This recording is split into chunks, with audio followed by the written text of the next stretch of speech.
അവൻ രാഷ്ട്രീയ ആചാര്യന്മാരെ പോലും കളി പഠിപ്പിക്കുകയല്ലേ. അവനെതിരായി KDF-ന്റെ എല്ലാ MLA-മാരും തിരിഞ്ഞു കഴിഞ്ഞു. ഇക്കണക്കിന് പോയാൽ ഈ മന്ത്രിസഭ താഴെ വീഴും. പ്രതിപക്ഷം ഭരണപക്ഷത്തിന്റെ തകർച്ച കണ്ട് മിണ്ടാതിരിക്കോ?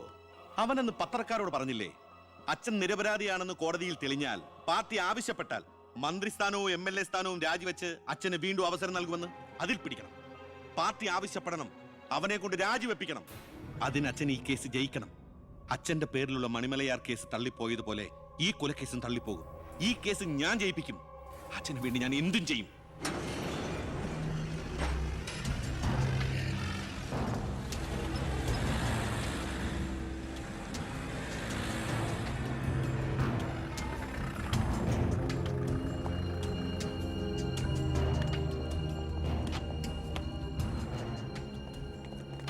സാർ, ഇന്ന് രാവിലെയാണ് സംഭവം നടന്നത്. രാഷ്ട്രീയ വാക്കുതർക്കം മൂത്ത് സഹതടവുകാരൻ വെട്ടൂർ ശിവനെ കുത്തിക്കൊല്ലുകയായിരുന്നു സാർ. കൂർത്ത കമ്പി ഉപയോഗിച്ചാണ് പ്രതി കൃത്യം നടത്തിയത്. പ്രതിയെ കോടതിയിലേക്ക് കൊണ്ടുപോയിട്ടുണ്ട് സാർ.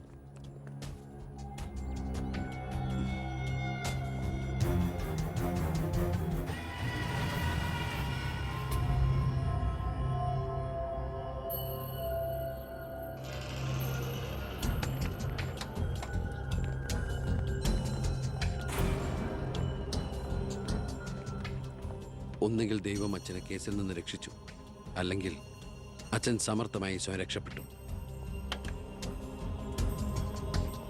പ്രസാദ് വധക്കേസിൽ ഒന്നാം പ്രതി കൊല്ലപ്പെട്ട സാഹചര്യത്തിലും രണ്ടാം പ്രതിക്ക് ഒന്നാം പ്രതിയുമായുള്ള ബന്ധം സംശയാതീതമായി കോടതിക്ക് മുമ്പാകെ തെളിയിക്കാൻ പ്രോസിക്യൂഷന് കഴിയാത്തതിനാലും രണ്ടാം പ്രതി ബാലഗംഗാധര മേനോനെ കോടതി നിരുപാധികം വിട്ടയക്കുന്നു.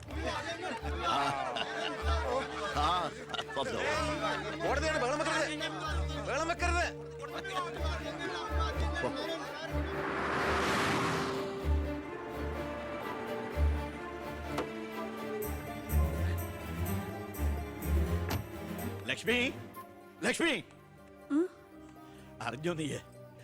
ഞാൻ കേസ് ജയിച്ചടി. ഞാൻ നിരപരാധിയാണെന്ന് കോടതിക്ക് ബോധ്യായി. പത്രക്കാരുടെയും TV-ക്കാരുടെയും മുമ്പിൽ വെച്ച് നിന്റെ പുന്നാരമോൻ വീരവാദം മുഴക്കിയതല്ലേ ഞാൻ നിരപരാധിയാണെന്ന് തെളിഞ്ഞാൽ എനിക്ക് വേണ്ടി മന്ത്രിസ്ഥാനം രാജിവെച്ച് ഒഴിഞ്ഞോളാമെന്ന്. നീ ചെന്ന് പറയടി അവനോട് രാജിവെക്കാൻ. നിങ്ങൾക്ക് എന്താ ഭ്രാന്ത് പിടിച്ചോ? ഭ്രാന്തായിരുന്നടി, അധികാരം കയ്യില്ലാത്തന്റെ ഭ്രാന്ത്. എനിക്ക് അറിയാൻ പാടില്ലാണ്ട് ചോദിക്കുക, നിങ്ങൾക്ക് ഇതുവരെ മന്ത്രിയായി കൊതി തീർന്നില്ലേ? ഇല്ല, എന്റെ ഏറ്റവും വലിയ ലഹരിയാ അധികാരം, മന്ത്രിസ്ഥാനം. മനസ്സിലാവില്ല നിനക്കൊന്നും. എനിക്ക് മന്ത്രിയായിട്ട് തന്നെ ജീവിക്കണം, മന്ത്രി കസേരയിൽ ഇരുന്ന് തന്നെ മരിക്കണം. നിനക്കറിയോ, അധികാരം നഷ്ടപ്പെട്ടത് മുതൽ മനസമാധാനത്തോടെ ഞാൻ ഉറങ്ങിയിട്ടില്ല. വീണ്ടും മന്ത്രിയാകുക എന്നുള്ള എന്റെ ഒരു വാശിയാടി. നീ അവനോട് വാക്കുപാലിക്കാൻ പറയടി. ഇതൊക്കെ നേരിട്ട് ചെന്ന് പറഞ്ഞാ മതി. എന്താ നിനക്ക് പറഞ്ഞ? എന്നെ കൊണ്ട് പറ്റില്ല, അത്ര തന്നെ. ഓ, മന്ത്രിസ്ഥാനം പോയതോടെ നിനക്ക് എന്നെ വേണ്ടതായില്ലേ? എന്നെ അനുസരിക്കാൻ കഴിയില്ലെങ്കിൽ പൊയ്ക്കോ ആഭ്യന്തരമന്ത്രിയുടെ വീട്ടിലേക്ക്. ബാക്കിയുള്ള ജീവിതം മോന്റെ കൂടെ തന്നെ അവിടെ. എന്താ അച്ഛ ഇങ്ങനെ? അച്ഛനൊഴികെ ഈ നാട്ടിലെല്ലാവരും വാനോളം പുകഴ്ത്ത ഏട്ടനെ ഇങ്ങനൊരു മന്ത്രിയെ കിട്ടിയതിൽ അഭിമാനിക്കുക. മക്കൾ തങ്ങളെക്കാൾ വലുതാവണമെന്ന് എല്ലാ അച്ഛനമ്മമാരുടെ ആഗ്രഹം. പക്ഷെ അച്ഛൻ അസൂയ. മകൻ തന്നേക്കാൾ വലുതാവുന്നുള്ള എന്റെ അസൂയ.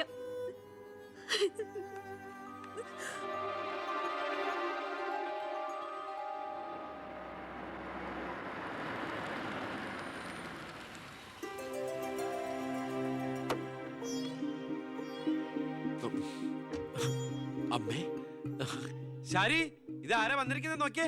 വാമേ. അമ്മേ, നീ പോയൊരു ചായ ഉണ്ടാക്കി കൊണ്ടുവാ. നിന്റെ കൈപ്പുണ്യം അമ്മയെന്ന് അറിയട്ടെ. വാമേ.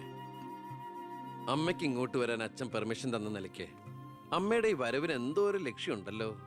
എന്താ അമ്മയുടെ മുഖത്തിനൊരു വാട്ടം? ഇത് സന്തോഷിക്കേണ്ട സമയമല്ലേ? അച്ഛനാണെങ്കിൽ കേസെല്ലാം ജയിച്ചു, മകനാണെങ്കിൽ ഹോം മിനിസ്റ്റർ. ഞാൻ മാറി താമസിക്കുന്നു എന്നതൊഴിച്ചാൽ വേറൊരു പ്രശ്നവും ഞാൻ അമ്മയെ കാണുന്നില്ല. പറയമ്മേ, എന്താ പ്രശ്നം? എന്തിനാടാ നിനക്ക് ഈ മന്ത്രിസ്ഥാനം? നീ രാജിവെക്കണം. അപ്പോ അച്ഛൻ ഇതിനാണ് അമ്മ ഇങ്ങോട്ട് അയച്ചത്? നിന്നോട് യാചിക്കാൻ വേണ്ടിയാണ് ഞാൻ വന്നത്. അമ്മ എന്ത് പറഞ്ഞാലും ഞാൻ ഇതുവരെ അനുസരിച്ചിട്ടേ ഉള്ളൂ. പക്ഷേ ഈ കാര്യത്തിൽ അമ്മേനോട് ക്ഷമിക്കണം. ഇപ്പൊ ഞാൻ അമ്മയെ അനുസരിച്ച അത് എന്നെ ജയിപ്പിച്ചു വിട്ട ജനങ്ങളോട് ഞാൻ ചെയ്യുന്ന വഞ്ചനയായിരിക്കും. അത് തന്നെയല്ല, തുടങ്ങി വെച്ച ഒരുപാട് കാര്യങ്ങൾ എനിക്ക് പൂർത്തീകരിക്കാനുണ്ട്. അതുകൊണ്ട് തൽക്കാലം എനിക്ക് രാജിവെക്കാൻ നിർവാഹമില്ലെന്ന് അമ്മ ചെന്ന് അച്ഛനെ പറഞ്ഞ് മനസ്സിലാക്കണം. കുടുംബ ബന്ധങ്ങൾ മറന്ന് നീ മന്ത്രിയായിട്ടിരുന്ന നാട് നന്നാക്ക്. അച്ഛനും അമ്മയും നിനക്ക് വേണ്ടല്ലോ. അമ്മേ, ഞാൻ പറയുന്നത് നീ എന്നോട് മിണ്ടണ്ട.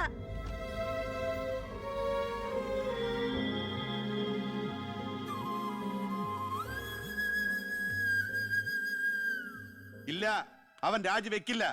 അവൻ രാജിവെക്കുമെന്ന് കരുതിയ നമ്മളാ മണ്ടന്മാർ. ചക്കരക്കുടത്തിലല്ലേ കൈയിട്ടിരിക്കുന്നത്. അധികാരത്തിന്റെ മത്ത് പിടിപ്പിക്കുന്ന സുഖം അവനും അനുഭവിച്ചു കഴിഞ്ഞു. ഇനി അച്ഛന് വേണ്ടി സ്വന്തം സുഖങ്ങൾ ഉപേക്ഷിക്കാൻ മാത്രം വിഡ്ഢിയൊന്നും അല്ലവൻ. സ്വന്തം കുടുംബത്തിൽ വരെ റെയ്ഡ് നടത്തി അവൻ പ്രശസ്തി പിടിച്ചു പറ്റിയില്ലേ? ഇപ്പൊ പത്രക്കാരും ചാനലുകാരും എന്തിന് പ്രതിപക്ഷം വരെ അവനെ പൊഴുത്തുകയല്ലേ?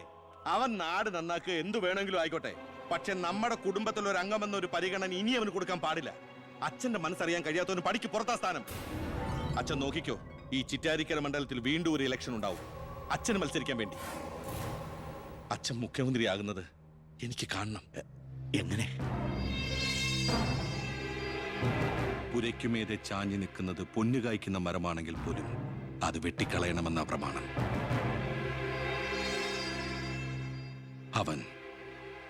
അവൻ ഇല്ലാതാകണം.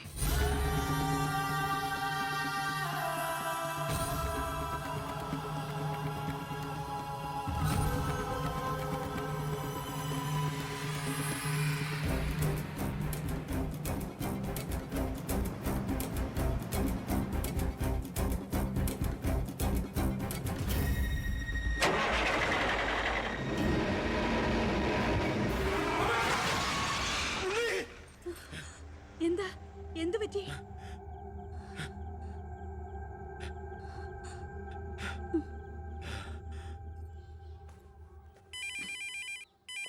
ഞാൻ എടുത്തോളാം. ഹലോ.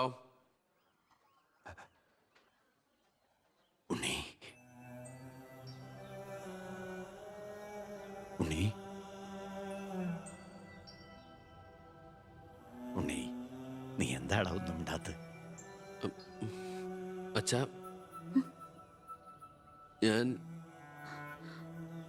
എനിക്ക് നിന്നെ ഒന്ന് കാണണം. ഞാനിപ്പോ ഡൽഹിക്ക് പോകാൻ വേണ്ടി എയർപോർട്ടിൽ പോകാൻ നിൽക്കുക. എന്തായാലും ഞാൻ അവിടെ വന്നിട്ട് നീ പോയാൽ മതി. ഉടനെ എത്താം. അച്ഛനാ,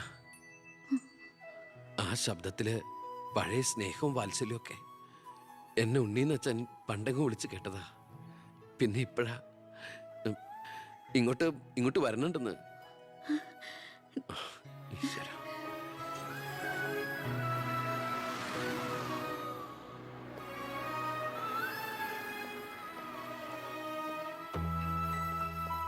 ഞാൻ കാരണം നിന്റെ യാത്ര ബുദ്ധിമുട്ടായി അല്ലേ? ഇല്ല, ഞാനത് അടുത്ത ഫ്ലൈറ്റിനാക്കി.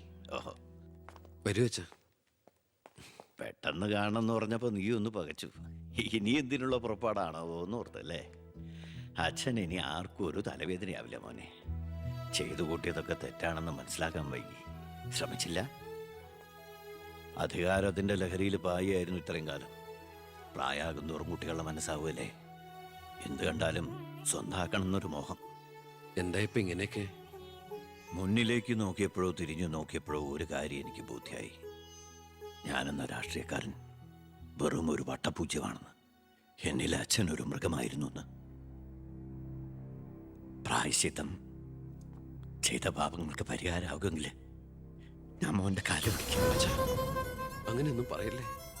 മതിയായി, എല്ലാം മതിയായി. ഞാൻ ഇന്നുവരെ അഴിമതിയിലൂടെ ഉണ്ടാക്കിയതൊക്കെ സർക്കാരിന് തിരിച്ചു കൊടുക്കാൻ പോവാ. എന്നിട്ട് ചെയ്ത തെറ്റുകൾ ഏറ്റു പറഞ്ഞ് പൊതുജനങ്ങളോട് മാപ്പ് ചോദിക്കണം.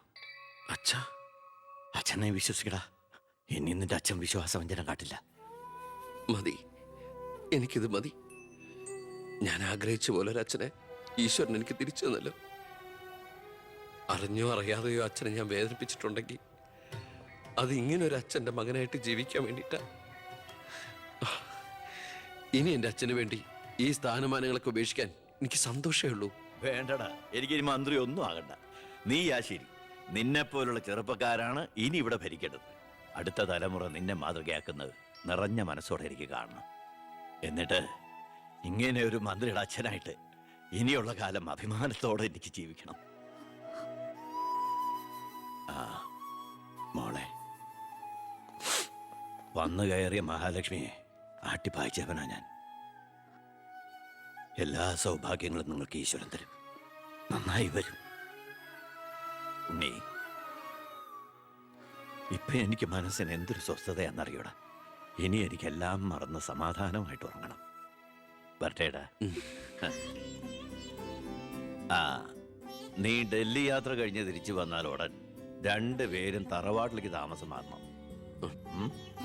പറ്റേ മോളെ? ആ.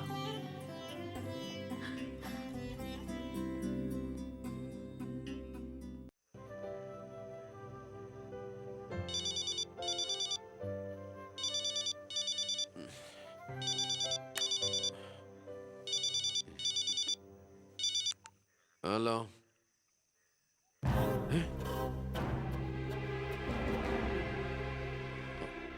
എപ്പോ?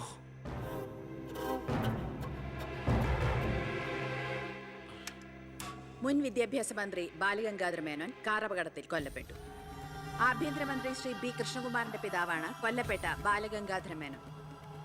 സംഭവസ്ഥലത്തു നിന്നും ലോറി ഡ്രൈവറും ക്ലീനറും ഓടി രക്ഷപ്പെട്ടു.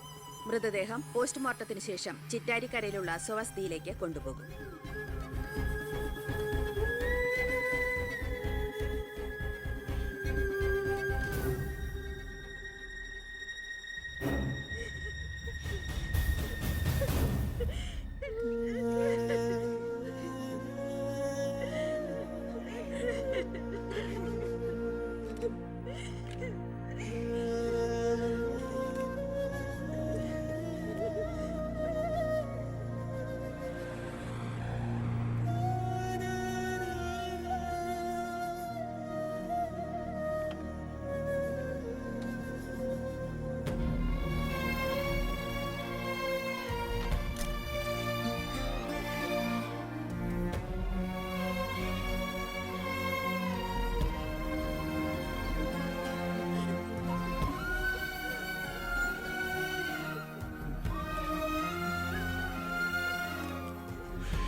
ഇതിപ്പോ ആക്സിഡന്റ് ആണോ കൊല്ലിച്ചതാണോ എന്ന് ആർക്കറിയാം?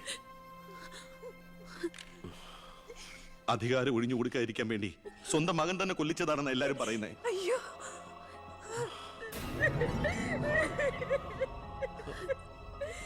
എന്നിട്ട് ആ സമയത്ത് ഒരു ഡൽഹി യാത്രയിൽ ആരും സംശയിക്കില്ലല്ലോ.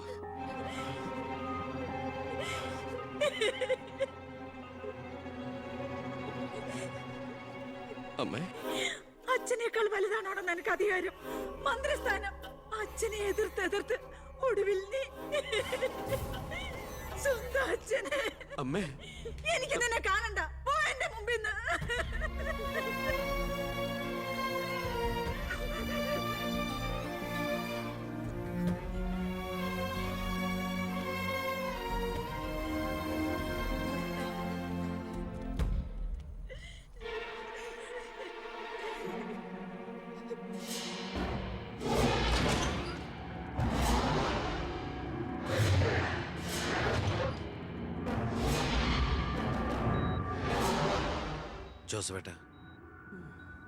ജോസഫേട്ടൻ അച്ഛൻ്റെ കൂടെ എങ്ങനെയാ?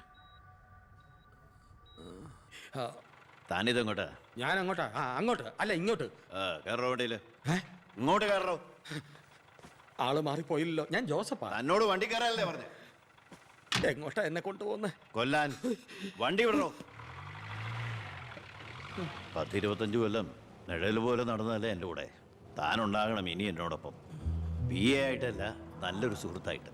സാറിന് വട്ടായോ? ഞാൻ ഉദ്ദേശിച്ചത്. താനൊന്നും ഉദ്ദേശിക്കണ്ട. ഇത്രയും കാലം എനിക്ക് വട്ട് തന്നെയായിരുന്നു. ഇപ്പൊ തിരിച്ചറിവ് വന്നു. എൻ്റെ മോൻ എൻ്റെ കണ്ണ് തുറപ്പിച്ചിടും. എന്റെ ഈശോയെ, ഞാൻ എന്തായി കേൾക്കുന്നത്? ലക്ഷ്മിക്ക് സന്തോഷമായി കാണുമല്ലേ? അതല്ലേ രസം. ഞാൻ അവളോട് ഒന്നും പറഞ്ഞില്ല. ഒരു സസ്പെൻസ് ആയിക്കോട്ടെ. മകനും മരുമകളും പെട്ടെന്ന് വീട്ടിൽ വന്ന് കയറുമ്പോൾ അവൾ അന്തം വിട്ടു.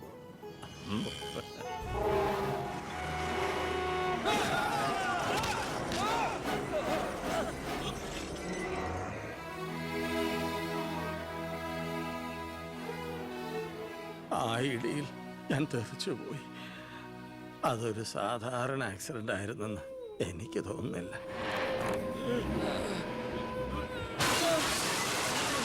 അല്ലെങ്കിൽ പിന്നെ ആ ലോറി പിന്നോട്ടെടുത്ത ശേഷം പിന്നെയും കൊണ്ടുവന്നിടിച്ച എന്തിനാ? മനപ്പൂർവ്വം ആരോ ജയിച്ച പോലെ